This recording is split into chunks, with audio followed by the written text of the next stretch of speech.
गर्मियों का मौसम था। तेज धूप, पसीने और बिजली की कटौती ने सभी की हालत खराब कर रखी वो थी। मुंडा माछ बतायो। ऐसे में गांव के एक कोने में एक पुराना टूटा फूटा घर था जिसे लोग भूतिया मकाई कर भाया हवेली कहते थे। कोई वहां जाता हो। नहीं था, लेकिन रमेश नाम का एक निडर युवक था बहुत जो समय हर पहले की बात बात में है। चुनौती एक गांव खोजता में था। रमेश नाम का एक किसान रहता था। उसने दोस्तों वह से बहुत शर्त मेहनती लगा और ली, ईमानदार मैं था। उस भूतिया उसका घर जीवन में खेती एक बाड़ी रात पर ही रहकर निर्भर था। दिखाऊंगा। उसके पास थोड़ी सी और जमीन थी हाँ, जिस पर वहां वह पड़ा अनाज पुराना उगाता। कूलर भी चला कर दिखाऊंगा। रात का समय था। रमेश उस हवेली में गया। बिजली नहीं थी, मगर उसने जनरेटर से कूलर चालू कर लिया। अजीब बात ये थी कि जैसे ही कूलर चालू हुआ, एक ठंडी सी हवा कमरे में भर गई। रमेश खुश हुआ, लेकिन तभी डॉट कूलर से किसी औरत की आवाज आई, तूने मुझे जगा दिया। डॉट रमेश डर के मारे ठिठक गया। आवाज दोबारा आई, मैं इस कूलर में पिछले 10 सालों से बंद थी।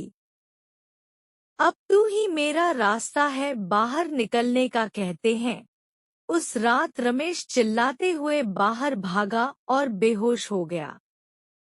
जब होश आया तो बोला, मैंने उस कूलर में लाल आंखों वाली औरत को देखा। उसके बाल हवा में उड़ रहे थे। वो मुझे खींच रही थी। गांव में सबको पता चला कि कूलर में कोई बुरी आत्मा थी। तब गांव के पंडित ने बताया, ये उस औरत की आत्मा है जिसे गर्मी में पानी ना मिल पाया और उसने उसी घर में दम तोड़ दिया। अब वो हर गर्मी में उस कूलर में छिप जाती है ताकि उसे ठंडक मिलती रहे। कुछ यह रही कूलर में चुड़ैल की पूरी कहानी। एक छोटे से घर में एक कूलर लगा था जो रात में अजीब आवाजें निकालता था। लोग कहते थे कि उसमें चुड़ैल रहती है। डॉट रात में कूलर की आवाज बढ़ जाती, लोगों को लगता कि कोई अंदर है। एक दिन एक लड़के ने कूलर के पास जाकर देखा। लड़के ने देखा कि एक सफेद साड़ी वाली औरत कूलर से बाहर आ रही है। लड़का डर गया और भाग गया। गांव वालों ने सुना और कहा, यह तो चुड़ैल है जो कूलर में रहती है।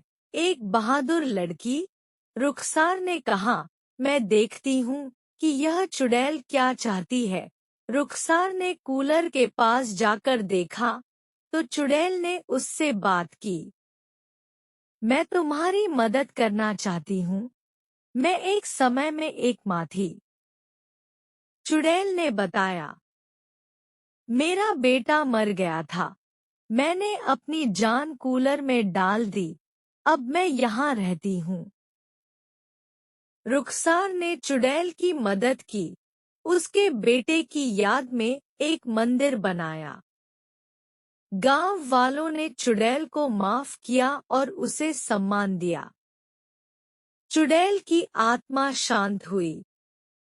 एक छोटे से गांव में एक पुराना हवेली नुमा घर था जिसे लोग मेहंदी वाली हवेली कहते थे।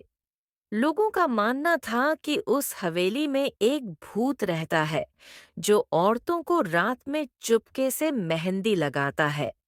अजीब बात यह थी कि भूत किसी को डराता नहीं था, बल्कि जो भी औरत उस हवेली के पास जाती, अगली सुबह उसके हाथों में खूबसूरत मेहंदी के डिजाइन बन जाते। गांव की महिलाएं पहले तो डरती थीं, लेकिन जब